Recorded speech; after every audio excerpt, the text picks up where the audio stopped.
Thank you, everyone, sir. As they say, filmmaking or film is a director's medium, but in my opinion, captain of the ship is as good as his team. So bringing this wonderful team of actors and technicians together was a Herculean task because we have 138 artists in the film, so many technicians, so unit was big, and everybody stood behind me like a rock, supported me, my vision, Pallavi's vision, and I hope, sir, Katana sir, I hope we've done justice to your book. I hope. Yeah. And I would like to thank all my team members over here. And really, thank you so much.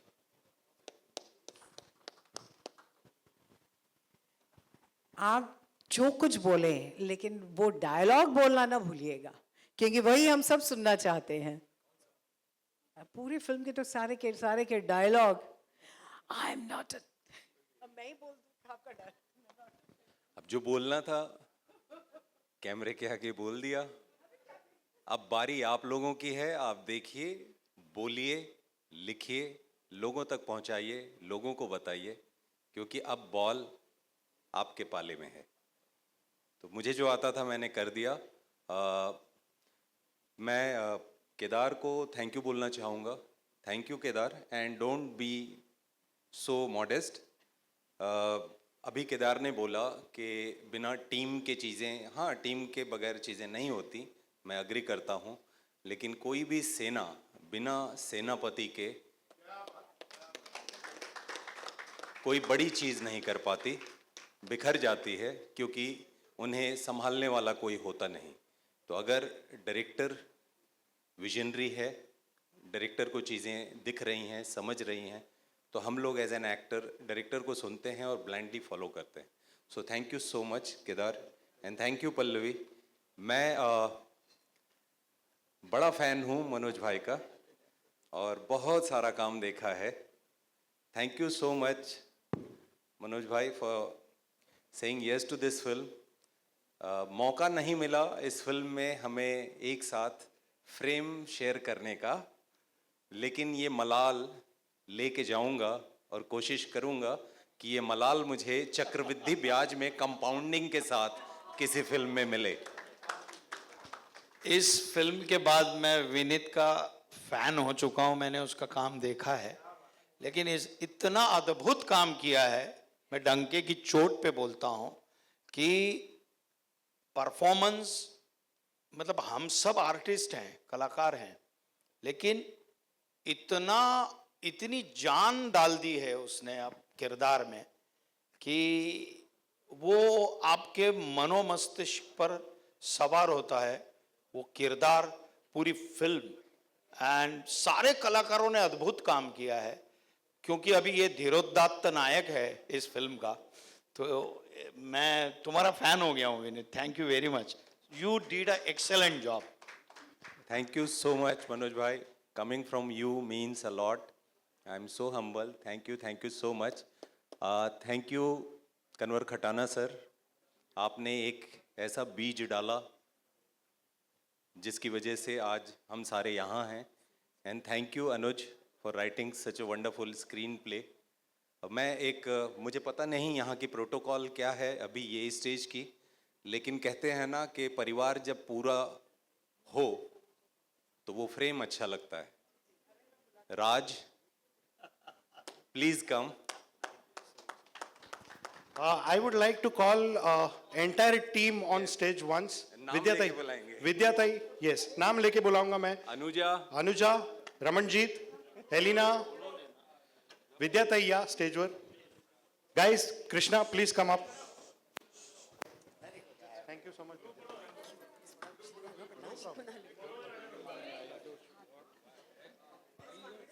बहुत बड़ी photo opportunity है. India Pakistan के धुरंधर एक साथ है stage पे.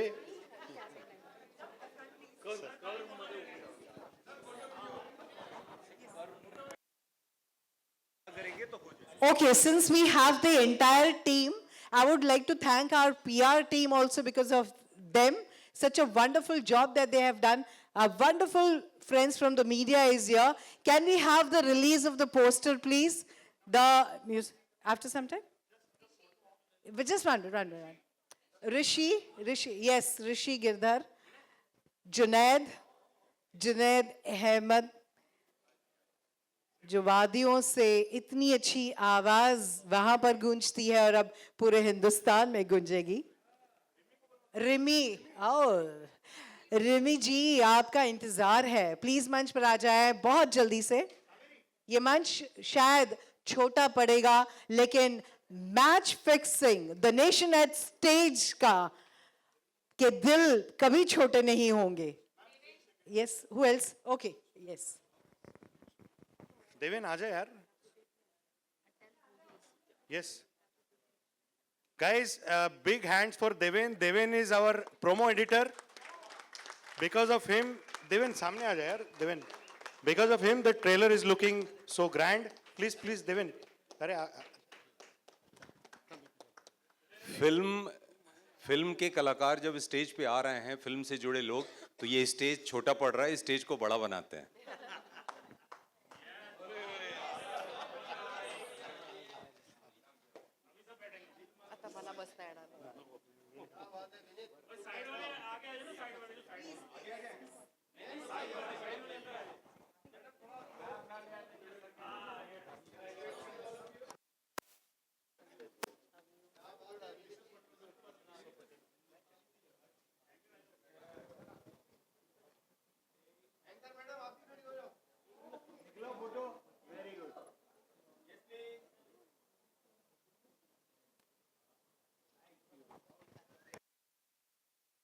Just one moment.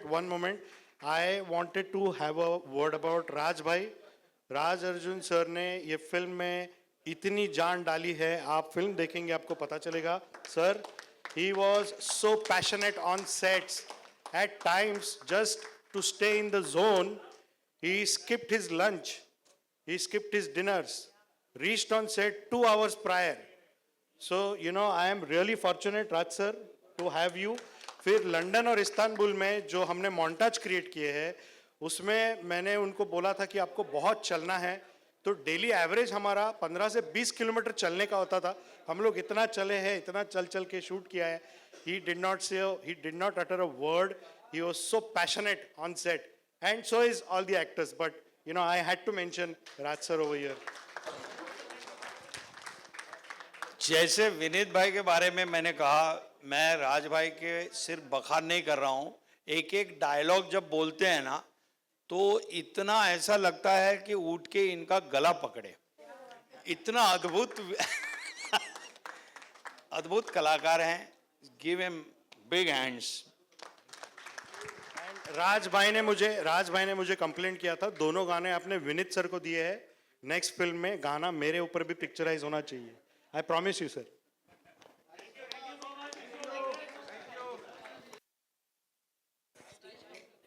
Okay. Can we have Mr. Pankaj from UFO Music? From UFO Music. क्योंकि UFO के बिना अगर आपको अपनी फिल्म को रिलीज करवाना हो, तो UFO से बेटर और बेहतर कोई हो नहीं सकता. और पूरी marketing, business amalgamation, UFO has distributed the film such wonderfully that it will reach all the theaters. Thank you so much. And can we have the release of the... Sir, please come in the center. Pankaj ji.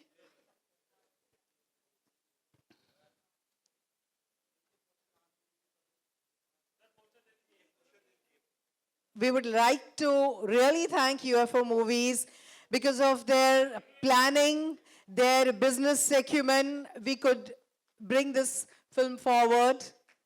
Match fixing. Can we have some music, please? Match fixing, the nation at stake. इसे कहते हैं वतन के जानिसार हैं, वतन के काम आएंगे, एक दिन वतन को आसमां तक लेकर जाएंगे. Please do go out and watch Match Fixing, Nation at Stake. created by Arena Creations Private Limited. Producer Pallavi Gurjar, directed by Kedar Gaikwad. And ladies for you and gentlemen for you, the entire cast and crew.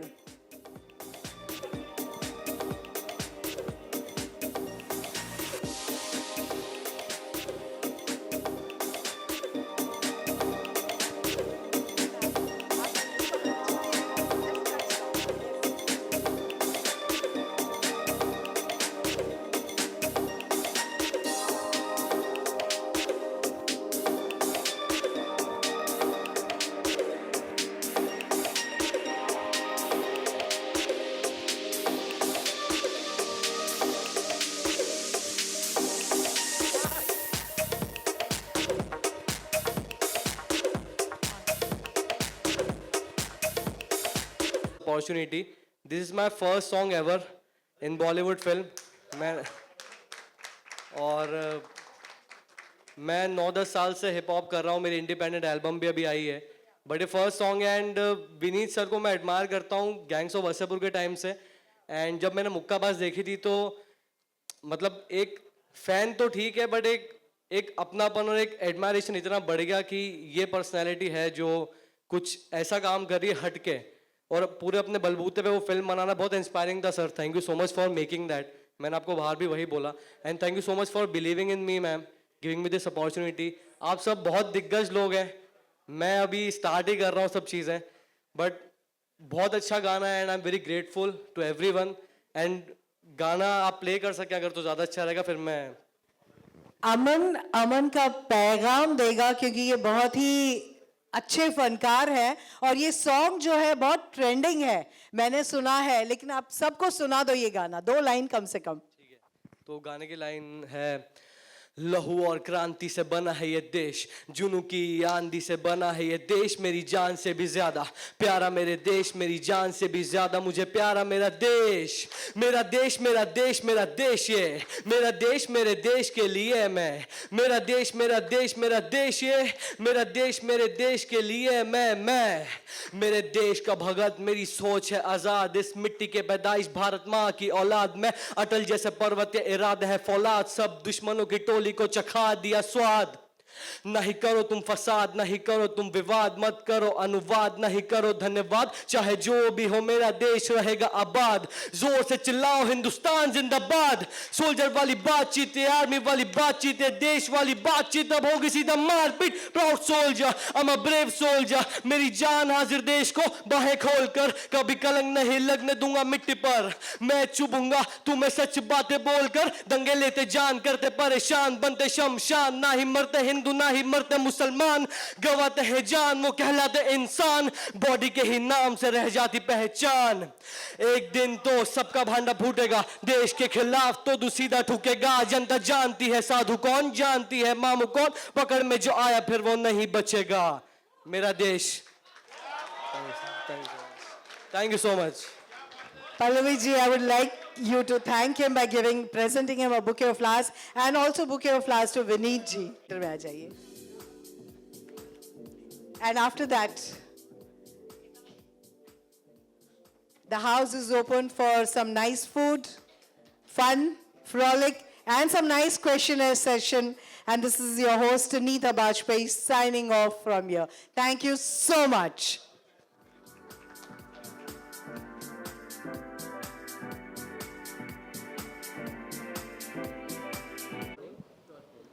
काफ़ी अच्छा लग रहा है sir आपको देख के. सबसे पहले कि एक कमाल की मूवी आप लेके आए हैं एंड कमाल की स्टोरी है, कमाल का एक बुक थी जिसको आप जनता के सामने पेश करने वाले हैं. क्या कहना चाहेंगे मैच फिक्सिंग के बारे में? खुशी होती है जब भी कोई नया काम इस तरीके से बाहर आता है. एक थोड़ा सा एंजाइटी भी रहती है, थोड़ा एक्साइटमेंट भी रहता है, थोड़ी नर्वसनेस भी होती है. इस फिल्म को लेकर मैं चाहता हूँ कि ये फिल्म वर्क करे पल्लवी के लिए, केदार के लिए, क्योंकि ये उनकी पहली फिल्म है और एक अलग तरह का कंटेंट है, एक अलग तरह का सिनेमा है. तो लोग ज़्यादा से ज़्यादा जुड़ें और ज़्यादा देखें और उसको समझें, यही कहना चाहूँगा. कहीं ना कहीं जब हम ऐसे मूवीज़ की बात करते हैं तो काफ़ी सेंसिबल टॉपिक रहते हैं ये, कि क्योंकि लोग कहीं ना कहीं इसको बहुत बारीकी से देखते हैं हर चीज़ को। तो किस तरह का डर है आपको, लोग इस तरह कुछ डर है आपके मन में जब ये लोग सामने आएगी? नहीं, डर किस बात का, और डर के जीना तो कैसा जीना, है ना। आपको अपना काम ऑनेस्टी से करना चाहिए, बाकी फिर छोड़ देना चाहिए। देखिए, जितने दिमाग होते हैं उतनी सोच होती है, और उतनी सोच होती है तो उतना वर्बल डिस्कशन होता है, और उतना वर्बल डिस्कशन में एक आज़ादी सभी को दी जाती है कि अपना पॉइंट ऑफ व्यू रखें। तो कुछ लोगों को वो अच्छा लगता है, कुछ को ख़राब लगता है, कुछ को ठीक लगता है। सबका अपना अपना ओपिनियन है, और सबको अपना अपना ओपिनियन रखने का एक पूरा अधिकार है। तो उस बात से किसी चीज़ का डर नहीं होना चाहिए। ये एक स्वतंत्र राय रख सकते हैं वो फिल्म को देखने के बाद, इसमें कोई प्रॉब्लम नहीं है। जी सर, ऐसा कौन सी चीज़ है जिस तरह को पर्सनली आप चाहते हैं कि लोग उस चीज़ पे सबसे ज़्यादा ध्यान दें इस पिक्चर के बारे में? इस फिल्म में जी नहीं, एक पर्सनल ऐसे कोई इंसिडेंट्स अपन नहीं बता सकते हैं कि ये बहुत इम्पोर्टेंट फैक्टर है, इस पर ध्यान दें और इस पर ना दें। एक फ़िल्म जब बनती है तो वो पूरा एक सम्मिश्रण होता है एक कहानी को कन्वे करने का। ये इंसिडेंट्स नहीं है कि एक घटना उठा ली और एक घटना के बारे में हमें उसको इम्पोर्टेंट बताएं और बाकी चीज़ों को नहीं। पूरी फिल्म में अगर कहानी बहुत अच्छी लिखी गई है तो वो पूरी फिल्म या तो होल्ड करती है, या तो फिर पूरी फिल्म नहीं होल्ड करती है। कोई एक इंसिडेंस किसी फिल्म को ऊपर नहीं ले जा सकता है। तो ये कहना बहुत मुश्किल है कि कौन से इस इंसिडेंस पे ध्यान दिया जाए। जी सर, बात करूँ कहीं ना कहीं इस मूवी में कोई एक चीज़ है जो तो मालेगांव ब्लास्ट, उसको भी कहीं ना कहीं थोड़ी बहुत जिक्र है इस चीज़ का, उसका भी तो कहीं ना कहीं वो बहुत ही आज भी अनसॉल्व ही है। तो उस तरह की टॉपिक को छूना, क्या कहना चाहेंगे सर? ये मिस्टर खटाना ने जो किताब लिखी है वो 350 पेज की एक किताब है, और उसमें बहुत सारी चीज़ें ऐसी हैं जो वहाँ से ली हैं रेफरेंस के तौर पे। कुछ जो पब्लिक डोमेन में अवेलेबल हैं, जो 26/11 का जो अटैक जिसकी बात कर रहे हैं आप, वो है, तो उसके रेफरेंस लिए हैं। लेकिन उन्होंने कहीं क्लेम नहीं किया है कि हम एक कोई रियलिस्टिक फिल्म लेकर या फिर जो सच्ची घटनाओं पर आधारित है वही फिल्म दिखा रहे हैं। ऐसा ना वो खुद क्लेम कर रहे हैं, ना मुझे ऐसा कुछ बताया गया है। मेरे लिए ये एक स्क्रिप्ट है, मैं एक एक्टर हूँ और मुझे उस तरीके से चैलेंजिंग काम और एक्साइटिंग काम करने में बड़ा मज़ा आता है। मुझे अच्छा लगता है उसकी लय में उसके तार बुनना और उसमें गुम होना, तो उस तरीके से मैं देखता हूँ। और उन अटैक्स का जिनका आप जिक्र कर रहे हैं वो रेफरेंस के तौर पर हैं, इसको इस तरीके से नहीं है, ना कोई डॉक्यूमेंट्री की तरह से बनाया गया है कि ना उन्होंने कोई क्लेम किया है। तो एक सवाल अगर उठता है पब्लिक के मन में और उससे कुछ सवाल उठने पर वो मन चलता है और वो इंगेज होते हैं, वो इन्वॉल्व होते हैं और कुछ सोचते हैं, तो पर्पस सॉल्व होता है ना फिल्म का। बस इतना ही है, इससे आगे कुछ ऐसी कोई क्रांति ला रहे हैं हम फिल्म को लेकर, ये कहना बहुत ही ज़बरदस्ती से शो ऑफ करने जैसा होगा। कई लोग इस बात को भुनाने की कोशिश करते हैं कि हमने ये फिल्म बनाई तो हम एक क्रांतिकारी आंदोलन से जुड़े हुए हैं, या हमने कुछ बहुत नया कर दिया या बहुत अलग कर दिया। देखिए, अल्टीमेटली हर आदमी जो फिल्म विधा से जुड़ा है उसका एक मोटो ये भी है कि वो अपने एग्जिस्टेंस की तलाश में है, वो अपने शौक़ को, अपने पैशन को पूरा कर रहा है और साथ में पैसा भी कमाना चाहता है। तो मैं भी कोई ऐसा नहीं है कि अगर आप मुझे कहें या फिल्म मेकर कहें कि सब सोशल सर्विस करने के लिए नहीं बैठे हैं। हाँ, उस तरह के जो कंटेंट होते हैं, जो एक रिलेटिव मुद्दा होता है, सब्जेक्ट्स देखिए लिमिटेड होते हैं। या तो कॉमेडी पे आप फिल्म बनाएंगे, या फिर रोमांस पे बनाएंगे, या फिर एक्शन बनाएंगे, या थ्रिलर बनाएंगे, या इस तरह का कुछ उठाएंगे। तो ये अपनी अपनी चॉइस की बात है और ये मेरी चॉइस की बात है कि मैं क्या चुनता हूँ। तो सर अनिल, मैं जानना चाहूँगा कुछ अगले सवाल में कि जब इनिशियली आपके पास स्क्रिप्ट आई थी तो किस तरह आपने स्क्रिप्ट को देखा और क्या चीज़ के आपने इसको हाँ कहा? जब भी कोई स्क्रिप्ट आती है हमारा ये मकसद रहता है कि अच्छे एक्टर्स का कि वो रोल अच्छा होना चाहिए, कहानी अच्छी होनी चाहिए और उस रोल में ऐसा कोई चैलेंज होना चाहिए जिसको करने पे एज एन एक्टर आपको सुकून मिले। आप और आप जिस तरह का काम पसंद करते हो आपको ये कॉन्फिडेंस आना चाहिए कि ये मैं कैरी कर पाऊँगा और ऑडियंस तक अपनी बात को एक अलग अंदाज में कह पाऊँगा, जिससे कि मेरा कैलिबर भी नज़र आएगा और कहानी भी सिंपलिसिटी के साथ आगे बढ़ेगी, बिना उसमें उठापटक करते हुए कि मैं ही हाईलाइट हो जाऊँ और कहानी को दबा दूँ। वो इंटेंशन कभी भी नहीं रहना चाहिए। आपको कहानी में बहना चाहिए, ये लगना नहीं चाहिए कि आप कुछ अभिनय कर रहे हो। तो मेरी ये कोशिश रहती है कि ऐसी कोई कहानियाँ चुनूँ जिसमें मैं कुछ करने को मुझे मिले लेकिन ऐसा लगे नहीं कि मैं कुछ कर रहा हूँ, मैं बह जाऊँ उसके साथ।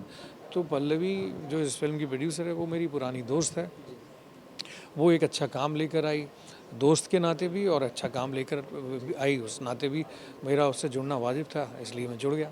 सर आखिरी 2 सवाल आपसे करूँगा मैं कि कहीं ना कहीं जब इस तरह की जब मूवीज़ आती हैं कहीं ना कहीं उनको एक पॉलिटिकल एजेंडा बता दिया जाता है, चाहे वो मूवी उस चीज़ को ना छोड़ी हो फिर भी एजेंडा की तरह तौर पे लोग बताते हैं, पेश कर उस तरह की उसका वो इमेज बना देते हैं, उस बारे में क्या कहना चाहते हैं? यार मुझे तो कोई प्रॉब्लम नहीं नज़र आती है इसमें। अगर पॉलिटिकल एजेंडा बना रहे हैं और फिल्म चल जा रही है तो मेरे तो लगता है ठीक ही है। अल्टीमेटली एक्टर्स को, मेकर्स को और डायरेक्टर्स को ये सोचना चाहिए कि फिल्म वर्क कैसे करेगी। हाँ, अननेसेसरी का प्रोपोगेंडा बना के, झूठ बोल के, पॉलिटिकल एजेंडा दिखा के, बता के उसको ख़राब करना या नीचे करने से मुझे थोड़ा सा अफसोस होता है। बट अगर कोई उसका बना रहा है और उसमें लग रहा है और उससे फिल्म का फ़ायदा हो रहा है तो बनाओ भाई, बट किसी का नुकसान ना हो, किसी को हार्म ना करें, किसी की फीलिंग को ठेस ना पहुंचाएं, किसी को नीचा ना दिखाएं, किसी और कम्युनिटी को ज़बरदस्ती खींच के नीचे ना लेके आएँ। यहाँ तक एक ह्यूमन लेवल पे हम थोड़े इंसान अच्छे रहें बस, और